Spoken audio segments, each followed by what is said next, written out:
हमारी पहचान माटी राड़ से है, हमारी पहचान पारसनाथ पहाड़ से है। स्टार्ट ही किए हैं पारसनाथ पहाड़ का जिक्र करते हुए, यानी स्पष्ट है संकट में पारसनाथ पहाड़ है। सबसे पहली बात, हम लोग झारखंड के लोग खेती के माध्यम से, कृषि के माध्यम से आत्मनिर्भर रहते हुए जीवन यापन करने वाले लोग, हमेशा सबका हमने सम्मान किया है। हमारी हजारों हजार बस्तियां उजड़ी हैं, नदी नल कारखानों में डूबी हैं, तब जाकर झारखंड आज चमकता हुआ दिख रहा है। इस चमकते हुए झारखंड ने बहुत किसी को रोजगार दिया, किसी को अरबपति बनाया, किसी को खरबपति बनाया, किसी को उससे भी ऊपर बनाया, लेकिन बदले में हमें बमुश्किल से अभी 2 जून की रोटी, मजदूरी के दर और कुछ अनाज उपलब्ध हो पाते हैं। आज बात करेंगे पारसनाथ पहाड़ के विषय में, जिसको लेकर मैंने कहा था पिछले कई दिनों से सोशल मीडिया में भी चर्चा में था, और साथ ही साथ पेपर कटिंग के माध्यम से भी आप लोग पढ़े होंगे कि आखिर पारसनाथ में हो क्या रहा है, चल क्या रहा है। सबसे पहली बात, पारसनाथ स्टार्टिंग करते हैं। आप पारसनाथ को जानते हैं जैन तीर्थ स्थल के रूप में। चलिए, सभी धर्मों का सम्मान करते हैं, आदर करते हैं। भारत की खूबसूरती, झारखंड की खूबसूरती, सबका आदर सत्कार। लेकिन पारसनाथ चर्चे में तब आता है जब वहाँ आग लगती है। शुरुआत सही बात को पकड़िएगा, तभी आपको समझ में आएगा कि पारसनाथ में चल क्या रहा है और इसे मिटाने का लोग प्रयास क्यों कर रहे हैं। क्योंकि सवाल ही आज यही है कि पारसनाथ संकट में क्यों है। पारसनाथ चर्चे में तब आता है जब आपको ये बात पता चलती है सोशल मीडिया अथवा अखबारों के माध्यम से कि पारसनाथ में आग लगा है। आग लगता है, कंटिन्यू हर साल लगता है। भूल चूक एक बार हो सकती है, अगर बार बार लगता है तो जाहिर सी बात है कभी ना कभी उस भीड़ में किसी को सवाल खड़ा करना ही चाहिए कि आखिर आग क्यों लगी है। तो जैसा कि हम लोगों की टीम ने सर्वे किया, हमने पहले क्या, हम लोग किसी भी आज लाइव आने से पहले हम लोग 2 घंटा पहले बोले थे कि भाई कुछ स्टडी करेंगे तभी कुछ बोलेंगे, निरर्थक बात तो रखना है नहीं। तो स्टडी, हालांकि इस विषय में हम लोग बहुत दिन पहले से किए हैं, लगभग 2-3 साल से स्टडी चल रही कि आखिर आग क्यों लगता है। उसके प्रमुख 2-3 कारण सामने आते हैं, जिसमें पहला कारण तो आप जानते हैं कि चलिए कुछ ग्रामीण, वहाँ एक आरू टाइप का कुछ फसल होता है जो हम लोग नीचे से उखाड़ते हैं, तो वहाँ झुंड होने के कारण निकाल नहीं पाते, इसलिए कुछ लोग लगा देते थे। तो खैर अब तो लोग ऊपर, जब से मैंने आंदोलन चला तो लोग, उन्होंने, ग्रामीणों ने कहा पारसनाथ हमारा आरू के अलावा हमें बहुत सारी जड़ी बूटियाँ भी देता है, तो आग नहीं लगाएंगे। यानी ग्रामीण, ये मान्यता था, जो सर्वे की टीम कहती है कि कुछ ग्रामीण मैंने उस आड़ू को कोड़ने के लिए जंगल में चूंकि झाड़ी होता था, उस जगह को साफ करने के लिए छोटा मोटा लगाते थे। अब सबसे बड़ा सवाल आता है कि आपको जानकारी होनी चाहिए, और एक सवाल सामने आता है कि पारसनाथ में जो विद्रोही कहते हैं, जिसको झारखंड में स्पष्ट शब्दों में नक्सली कहा जाता है, वे लोग शरण पाते हैं, ऐसा मान्यता है। चलिए, सच्चाई भी है। तो यानी प्रशासन के माध्यम से ही कभी कभी आग लगाया जाता है कि जंगल खत्म होगा, जिससे वे श्रेय नहीं ले पाएंगे। सर्वे की बात कह रहा हूँ मैं, ये व्यक्तिगत बात नहीं कर रहा हूँ। और तीसरा कि कुछ पूंजीपति लोग अपने लोगों को कहकर वहाँ आग लगाते हैं, इसलिए क्योंकि अगर जमीन से पेड़ पौधे हट जाएंगे, मैंने जल के खाक हो जाएंगे, तो वो मिट्टी आसानी से वहाँ पर अपना कोठी बना सकते हैं, फ्लैट बना सकते हैं, रिसोर्ट बना सकते हैं, जिससे पर्यटक आकर्षित होंगे। ये 3 कारण सामने आते हैं। यानी आप समझ गए कि पारसनाथ संकट में क्यों है, कौन लोग चाहते हैं इसे संकट में लेकर आना। अब आप कुछ दिनों के माध्यम से अखबार में ये पढ़े होंगे कि कुछ समुदाय के लोग दिल्ली, भोपाल में धरना दे रहे हैं, तो कभी दिल्ली में धरना दे रहे हैं कि पारसनाथ को उनके लिए सुरक्षित किया जाए। पहली बात, प्रकृति, चाहे पहाड़ हो, नदी हो, झील हो, झरना हो, ये व्यक्ति, जाति, धर्म विशेष का नहीं होता है। प्राकृतिक सबका उस पर योगदान होता है, सबके लिए होता है। दामोदर नदी का पानी हो, स्वर्णरेखा नदी का पानी हो, खरकई नदी का पानी हो, या किसी अन्य नदी का पानी हो, प्राकृतिक उस पर सबका अधिकार होता है। ठीक उसी प्रकार पारसनाथ पर सबका रहने वाले सबका अधिकार है। लेकिन अब क्या साजिशें चल रही है, कोई तर्क दे रहा है, दलीलें दे रहा है कि हमारी धार्मिक आस्था, आपकी धार्मिक आस्था का सम्मान करते हैं। बल्कि हमने टीम से यह भी चर्चा किया, पारसनाथ के इर्द गिर्द रहने वाले गाँवों से भी इस धार्मिक आस्था को भी लेकर हमने चर्चा किया। अहिंसा, बलि देना और बलि ना देना पर भी चर्चा किया। तो देखिए, किसी का आस्था बलि देना पर होता है, किसी का आस्था बलि ना देना पर होता है। दोनों आस्था का विषय है और दोनों ही धर्म का, दोनों ही कर्म का विषय है। ये अब चूज आपको करना पड़ता है कि आपकी आस्था किस में है। जब हम आपकी आस्था को आहत नहीं करते हैं, तो अगला को भी हमारी आस्था को आहत नहीं करना चाहिए। तो ये बलि के विषय को लेकर हमने काफी बुद्धिजीवियों से बात किया। उन्होंने एक लाइन में कहा कि ठीक है, बलि ना होना किसी दूसरे के लिए आस्था का विषय हो सकता है, लेकिन यदि आप किसान हैं, तो आप इससे दूर नहीं भाग सकते, क्योंकि आपको 12 महीना खेतों में रहना पड़ता है, विभिन्न मौसम से लड़ना पड़ता है। आपके शरीर में तभी ऊर्जा और शक्ति आ सकती है जब आप में मांसाहार होगा। और उन्होंने यह भी तक कहा, बुद्धिजीवी वर्ग ने, जब इस विषय पर हमने अध्ययन करना चाहा कि बलि को लेकर, उन्होंने स्पष्ट कहा कि अगर तुम किसान परिवार से हो, कृषि करते हो, तो फिर तुम इस बलि के विषय में बात ही नहीं कर सकते हो। जैसे तुम खेत में घुसते हो, ऑटोमेटिकली जीव जंतु, छोटे कीड़े मकोड़े, उनकी जाने जाएंगी। लेकिन यह भी नीतिगत सिद्धांत है कि किसी की मानव सभ्यता की रक्षा है, तो अगर किसी की बलि भी जाती है तो बुरा नहीं होता है।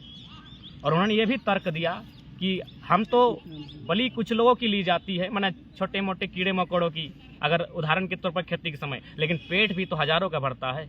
इसीलिए अगर किसी की जान जाने से माने नुकसान होता है, तो उसकी तुलना में हम लोग भरपाई भी बहुत ज़्यादा करते हैं। तो इस विषय पर आप स्पष्ट रह जाइए कि भाई हम लोग जिस समुदाय से आते हैं, खेतीहर, कृषक वर्ग, आदिवासी मूलवासी, तो वो हमारी भी आस्था है। पारसनाथ पहाड़ किसी व्यक्ति विशेष, किसी धर्म विशेष का नहीं होना चाहिए। लेकिन आज जिस प्रकार से लोग आंदोलन कर रहे हैं कि वहाँ माने झारखंड के लोग प्रवेश ना करें, अरे भाई ठीक है, आस्था का सम्मान है, आपकी भावनाओं का भी सम्मान करते हैं, आप जांच के साथ उनको प्रवेश करने दें। या फिर उसी पहाड़ के इर्द गिर्द बहुत सारे गांव हैं जहां आदिवासी मूलवासी रहते हैं, उनका भी अपना पर्व त्यौहार है, और उनके पर्व त्यौहार में मुर्गी चेंगना का भी बलि होता है। जब हम आपकी आस्था का सम्मान करते हैं, तो अगला को भी हमारी आस्था का सम्मान करना चाहिए।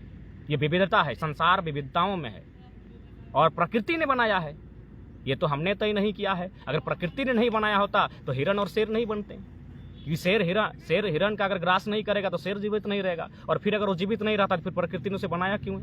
तो सवाल बहुत खड़े होंगे। लेकिन प्रश्न ये उठता है कि सदियों से ये छल कपट झारखंड के मूलवासी आदिवासियों के साथ ही क्यों?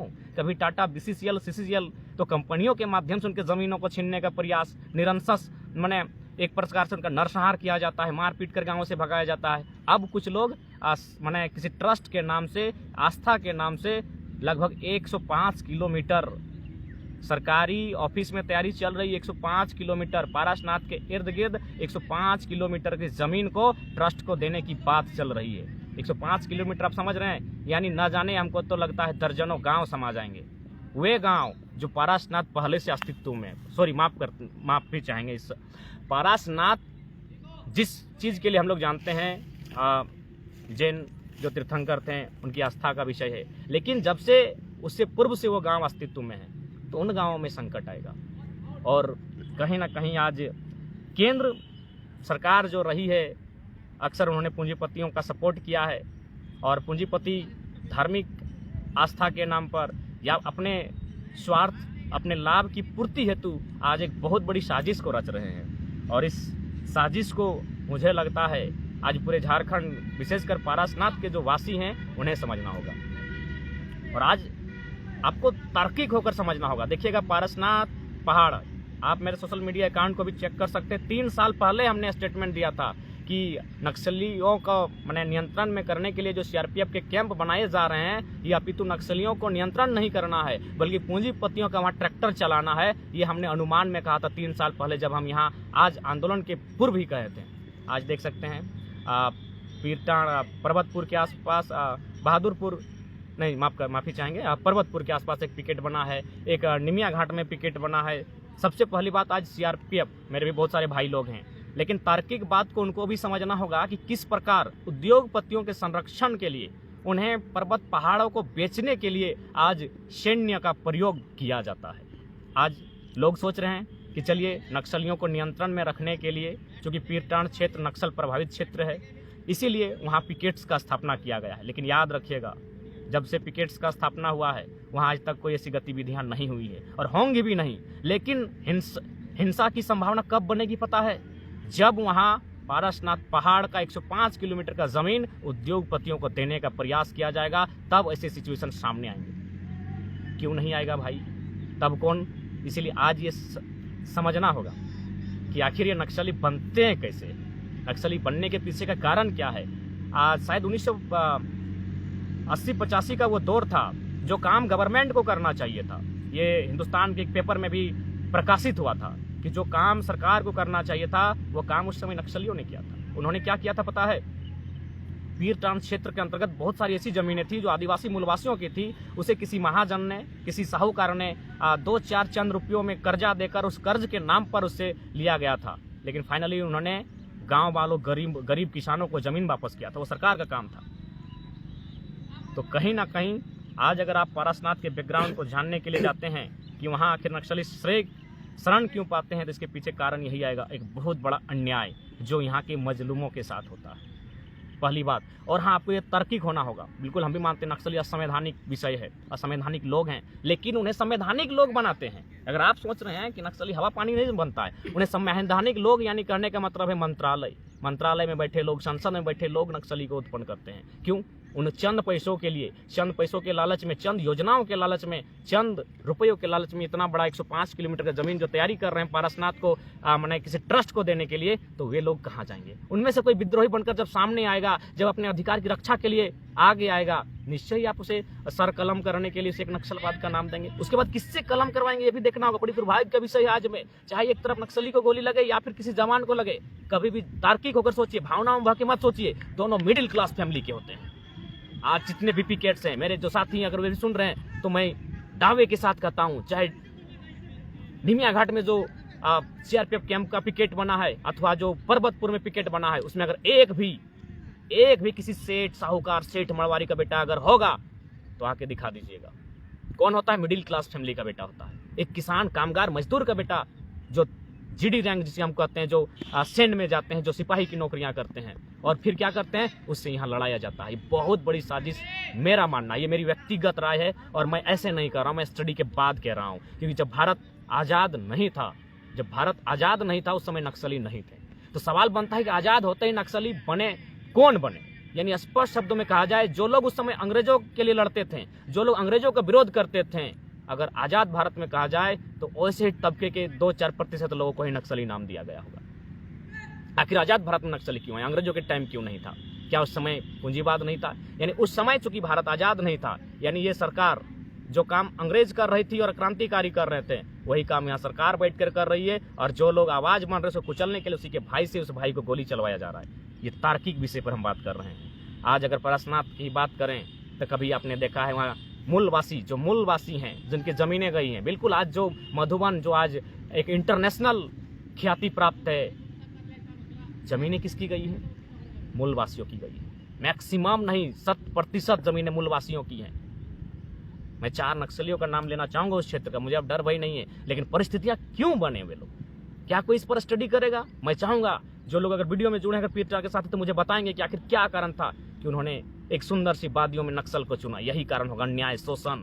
क्योंकि उस समय शोषण करते थे साहूकार, महाजन लोग, जो राजा के सामंत हुआ करते थे। ये हम नहीं कह रहे, किताब जो मैंने जिन किताबों का स्टडी किया, झारखंड के विस्थापितों का दर्द, उस किताब में स्पष्ट लिखा है। हिंदुस्तान के पेपर का कटिंग, उसमें स्पष्ट लिखा है। नाम अजय महतो, संजय महतो, मिसिर बेसरा, किशुन हास्ता, ऐसे 125 नक्सलियों की सूची है।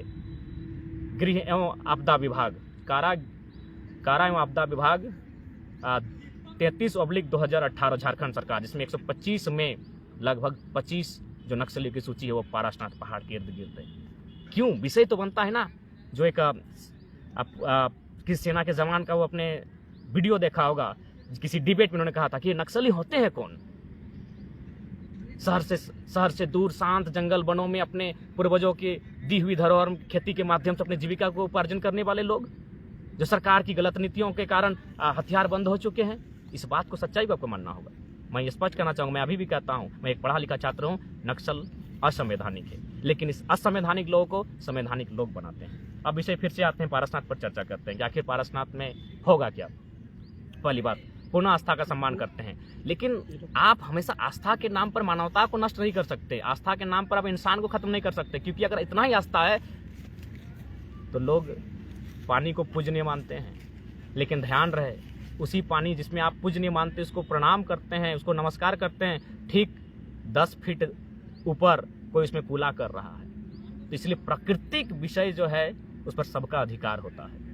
ठीक है, आपके लिए आस्था का विषय है, आप उसे नमन कर रहे हैं, लेकिन ठीक 10 फीट दूरी पर कोई उसी पानी में कूला कर रहा है, क्या करेंगे आप? यही उदाहरण हम देना चाहते थे। ठीक उसी पर का, ठीक आपके लिए आस्था का विषय है, लेकिन वो पहाड़ के चारों ओर हमारे गांव है। जो सदियों से हम लोग भूमिफट है यहाँ के, और हमारी जो राढ़ सभ्यता कहा जाता है उसका एक आदि बिंदु है सीख शिखर नागपुर आधा आदि खड़गपुर, इस तरह की कहावत की कहा जाता है राढ़ सभ्यता के लिए। तो आज ये विषय अगर आज पारसनाथ के इर्द गिर्द जो लोग हैं, जो गांव वाले हैं, अगर वो जागते नहीं हैं तो मुझे लगता है आने वाले दिनों में बहुत बड़ा संकट आएगा। और इसीलिए, और आपकी एक जानकारी के लिए बता दें, हमारी बात एक झुमरा पहाड़ के भी साथी से हुई। उन्होंने स्पष्ट कहा है कि झुमरा पहाड़ में भी जो पिकेट्स लगाया गया है, नक्सली तो मामूली विषय है। आज उनके पास है क्या, ना आधुनिकता है ना कुछ नहीं है। मेन विषय वो जमीनें सुनने में आया किसी उद्योगपति को दी गई है। झुमरा पहाड़ के नीचे की जमीनें जबरन किसी उद्योगपति को दी जाएगी। मैं नाम का खुलासा नहीं कर रहा हूँ क्योंकि मैंने पूरी तरह से उसमें अध्ययन नहीं किया है। जिस दिन मैं अध्ययन कर लूंगा उस विषय पर भी मैं पूर्ण जानकारी आपके सामने रखूंगा। जिस दिन उस उद्योगपति जमीन पर चारों ओर अपने बाड़े लगाएगा, अपने कटीले तार को घेरेगा, जाहिर सी बात है गांव के लोग विरोध करेंगे।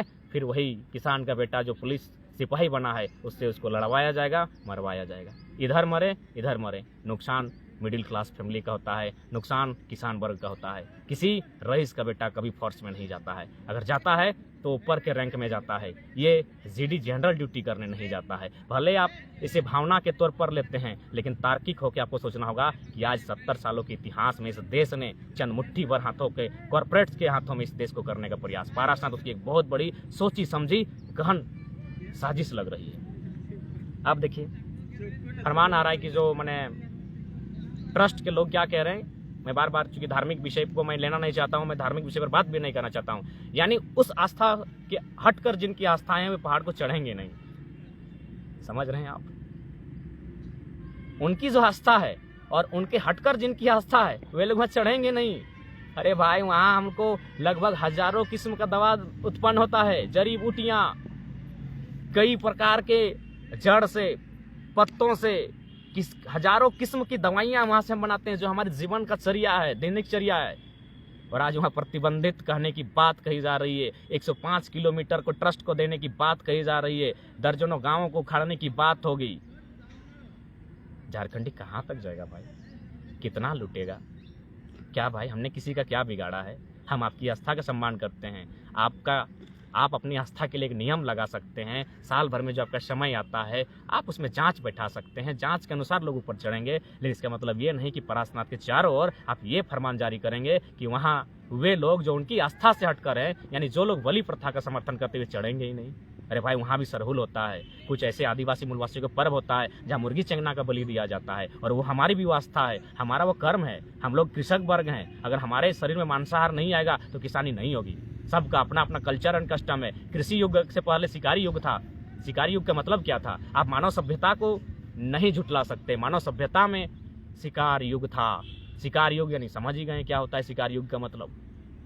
तो मानव सभ्यता को नहीं खारिज कर सकते हैं। और शिकार युग यानी हमारा जो दिनचर्या है कृषक वर्ग का, वह मानव सभ्यता का ही एक अंग है। अतः आपकी सभ्यता का सम्मान करते हैं, आपको हमारी सभ्यता का भी सम्मान करना होगा। आप अपने हिस्से को सुरक्षित रखें, बाकी हिस्सा हमारा है, क्योंकि वहाँ जल जमीन जंगल हमारा है। कितना दुर्भाग्य की विषय, अगर इस साजिश को लोग नहीं समझते हैं। ये सच्चाई है।